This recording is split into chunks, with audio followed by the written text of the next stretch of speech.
ধন্যবাদ মনিরা।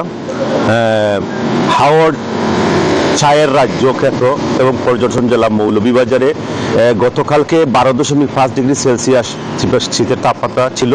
আজকে এখন পর্যন্ত আবহাওয়া অফিস থেকে আমার কাছে কোনো তথ্য নেই, তবে গতকাল রাতে আবহাওয়া অফিস আমাকে জানিয়েছে আগামী কয়েকদিন শীতের তীব্রতা কিছুটা থাকতে পারে।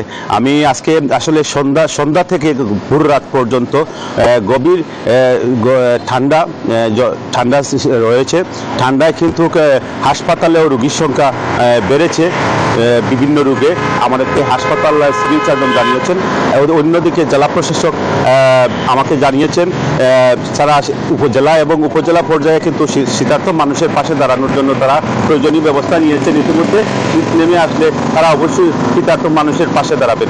আমি আরেকটু জানিয়ে রাখি, আসলে খেটে খাওয়া মানুষের কিন্তু এই তীব্র শীতে কিন্তু তারা কিন্তু কাজে ব্যাঘাত ঘটতেছে।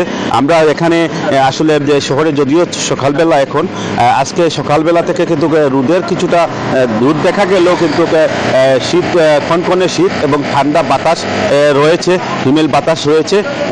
খেটে খাওয়া মানুষের আসলে দুর্ভোগ আমি আপনাদেরকে দেখাচ্ছি। আসলে খেটে খাওয়া মানুষরা কিন্তু আসলে প্রচুর কষ্টে দিন যাপন করছে। আমি আর একটু জানিয়ে রাখি, আসলে মৌলভীবাজারে বিশেষ করে চা বাগান এলাকায় কিন্তু শ্রমিক এবং পশু পাখি নিয়ে কিন্তু মানুষ বিপাকে রয়েছে। শীতার্ত মানুষের পাশে দাঁড়ানোর জন্য তারা আমাকে জানিয়েছেন।